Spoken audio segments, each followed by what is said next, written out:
Jovem, em torno de 18 anos, preto ou pardo, a chance dele, com uma quantidade ínfima, ser considerado traficante é gigantesca. O branco, para ser considerado traficante, tem que ter 80% a mais que o preto ou pardo.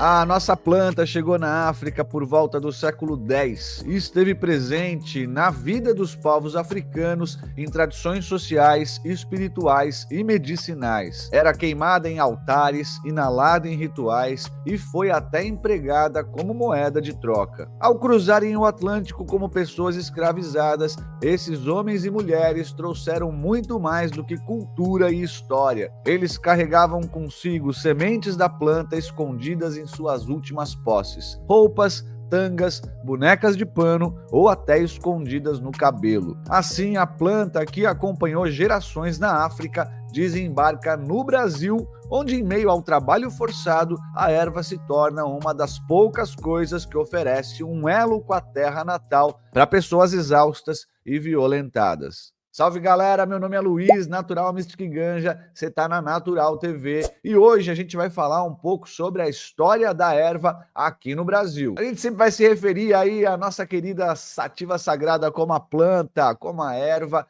porque o YouTube, infelizmente, e as redes sociais não gostam aí das palavrinhas. Um saco, cara. Como é que a gente vai falar de um tema sem poder falar? Ô YouTube, tá na hora de rever esses conceitos aí, hein? Já deixa aquele like que legaliza, se inscreve aí no canal se não for inscrito e ó, compartilha esse conteúdo com alguém que você acha que precisa entender um pouco mais sobre a no Brasil. Ó, só queria te avisar aqui que essa introdução que você assistiu agora, a gente inclusive já pegou de um vídeo aqui do canal chamada A História da Proibição. A gente postou aqui no canal recentemente, então depois de você acabar esse vídeo aqui, cola lá, vai ter um complemento aqui do que a gente vai tratar nesse. Agora fica aí com a nossa vinheta dos patrocinadores e aproveita o cupom de desconto aí. Vamos junto! Esse vídeo tem o oferecimento de Ganza App, Suruma Jardinagem, Flora Urbana, Flower Mind.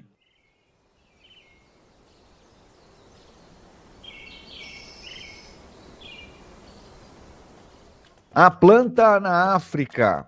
Os registros históricos mais atuais indicam que a planta teria chegado na África por volta do século X, através de mercadores, principalmente os persas, indianos ou árabes. As origens da planta estão no sul da Ásia, provavelmente na região que hoje corresponde ao Tibete, a Índia e Paquistão. A gente explica melhor a origem da planta e os impactos que ela teve nessa região nesse vídeo aí aparecendo na tua tela. Primeiro, marinheiros árabes e comerciantes indianos levaram sementes e mudas pelo Oceano Índico, chegando à costa leste da África por volta do século X. A partir daí, a planta encontrou solo fértil e climas diversos para se adaptar. Já no norte da África, o contato foi um pouco mais profundo. O hash já era usado em regiões islâmicas do Egito e Maghreb a partir do século XII, integrado aos costumes muçulmanos. Resumindo, a planta entrou na África tanto pelo norte, via as rotas árabes e mediterrâneas, quanto pelo leste,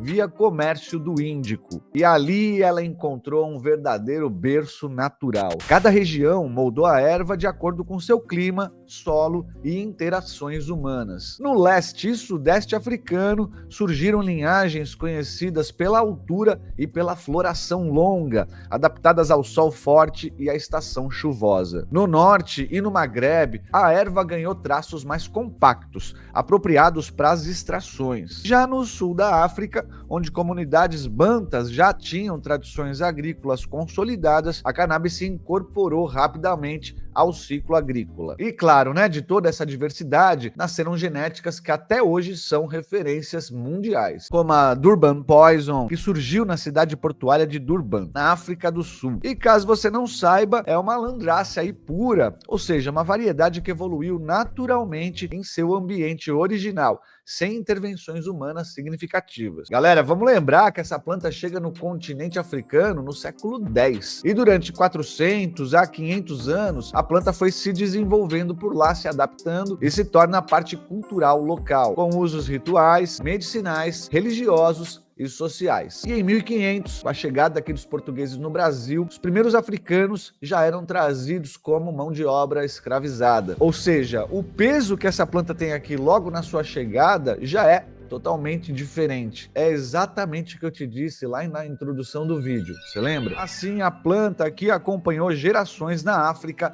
desembarca no Brasil, onde em meio ao trabalho forçado, a erva se torna uma das poucas coisas que oferece um elo com a terra natal para pessoas exaustas e violentadas. A planta chega principalmente através dos africanos escravizados que a utilizavam em rituais e também como forma de resistência cultural. Por isso, desde cedo, a planta foi associada ao racismo. A planta no Brasil. Quando a planta desembarca no Brasil, junto aos africanos escravizados, ela não é apenas uma semente, é um símbolo de memória, resistência e cultura. Nas mãos de pessoas que foram arrancadas de suas terras, ela mantém viva uma conexão com a África e com práticas espirituais e medicinais que, como eu disse antes, já tinham séculos de história. Durante os séculos 16 e 17, registros apontam que a planta era cultivada em pequenas roças, muitas vezes disfarçada de outros cultivos no meio de plantas amigas, plantas companheiras. Ela era fumada, mastigada ou transportada em infusões, mas sempre como parte da rotina das comunidades negras, na tentativa de preservar rituais ancestrais. Olha que bacana, porque o primeiro registro legal que menciona a planta aqui no Brasil data de 1830, na cidade do Rio de Janeiro. A Lei do Pito do Pango. Essa lei visava especificamente o consumo da erva entre pessoas negras e escravizadas. O objetivo era claro: controlar e reprimir o uso da planta pelas populações negras. Nada a ver com a saúde pública ou ciência. Era única e exclusivamente uma ferramenta de controle social e racial. Essa lei é uma das primeiras a associar a criminalização da planta diretamente a uma população específica, no caso, os africanos escravizados. Nossa, mano, como o ser humano ainda precisa evoluir, né? A planta foi estigmatizada desde cedo. Ela foi associada aí à marginalização, à violência, à desordem. A gente viu no outro vídeo, né, como os Estados Unidos fizeram isso muito bem, essa propaganda. Enquanto a gente viu que, na realidade, o uso da planta cumpria funções culturais, medicinais e espirituais dentro dessas comunidades. Com a abolição da escravatura em 1888, a planta continuou a ser alvo de preconceito e perseguição. E no início do século XX, políticas inspiradas na proibição americana começaram a chegar ao Brasil. Se você viu aqui o nosso vídeo sobre a história da proibição, deve se lembrar que durante as décadas de 1930, os Estados Unidos começaram uma campanha de racialização do usuário que espalhou um modelo de repressão para o mundo todo. Voltando aqui para o Brasil, já em 1932, o Ministério da Justiça proibiu oficialmente o cultivo e a venda no país, incluindo qualquer uso medicinal. Caraca, que atraso. E essa proibição ela foi se consolidando nas décadas seguintes, sempre seguindo os passos norte-americanos. Percebe aqui uma coisa: em 1930, os Estados Unidos criaram o Departamento Federal de Narcóticos e em 1932, o Brasil cria o Departamento Nacional de Entorpecentes. Em 1970, os Estados Unidos classificam a maconha como substância de classe 1, sem uso médico aprovado. Aqui no Brasil, em 1976, 6 anos depois,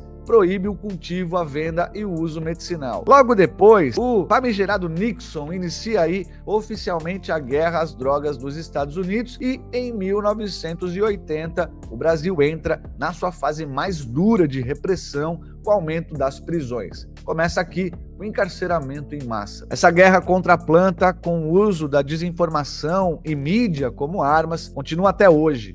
em menor nível, mas até hoje afetando significativamente as pessoas que realmente precisam da planta como remédio. E mesmo agora, em 2025, às vezes sequer sabem que ela pode ser usada para tratar sua condição médica. A nossa planta sempre esteve cercada por regras e pessoas que queriam limitar o seu uso. E olha, até hoje é assim no nosso país, infelizmente. A maioria das pessoas que consomem a erva no Brasil hoje em dia não tem certeza do que está consumindo. Infelizmente, ela está ali comprando de um mercado ilegal que não tem controle de qualidade nenhum sobre a substância, pode estar sujo, infectado com bichos, pragas, olha, literalmente pode ter qualquer coisa ali naquele prensadão. Agora, se você quer conquistar a sua autonomia, então aproveita aqui que o nosso curso de cultivo tá com quase 70% de desconto e ó, só até o final desse mês de setembro, o mês da independência. Então passa lá porque o nosso curso é de alto nível e você vai ter um acompanhamento da germinação, a colheita e as extrações do teu remédio. Com essa promoção, esse curso tá saindo por menos de R$150. É isso mesmo, ó. Vem tirar seu certificado de cultivo e ainda tem acesso vitalício. Tô te esperando, segue o vídeo. A planta no Brasil hoje.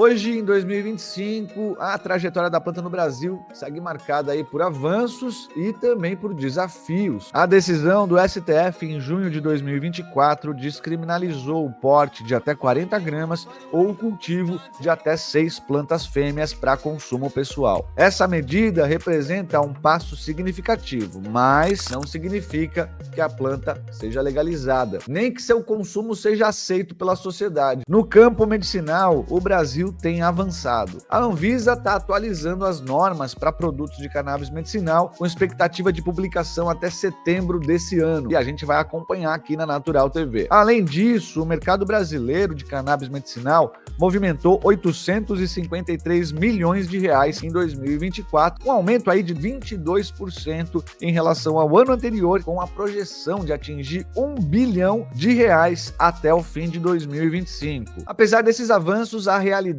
a vida real nas ruas ainda continua dura. A decisão do STF não legalizou o cultivo ou o uso adulto, apenas descriminalizou o porte para consumo pessoal. Na teoria, não é mais considerado crime. Isso significa que, embora a pena de prisão tenha sido substituída por sanções administrativas, a planta ainda é alvo de repressão social. Mesmo que o debate sobre a planta tenha realmente ganhado visibilidade aí e apoio, inclusive, a criminalização ainda persiste. Descriminalizar não é legalizar. As pessoas ainda enfrentam as mesmas abordagens policiais violentas que antes, aquela repressão, e em alguns casos, inclusive, ainda continuam sendo presas por posse ou por cultivo, mesmo dentro dos limites estabelecidos pelo STF. Você que assistiu o vídeo até aqui e não é inscrito, não deu like, não comentou, se liga aí porque não é à toa que você não vê esse tipo de conteúdo aí na tua timeline. Para dar certo e para continuar chegando até você, você precisa interagir com a gente. Fica ligado porque tem conteúdo diário aqui na Natural TV e ó, eu te espero pro próximo vídeo. A gente vai ficando por aqui. Boas ideias!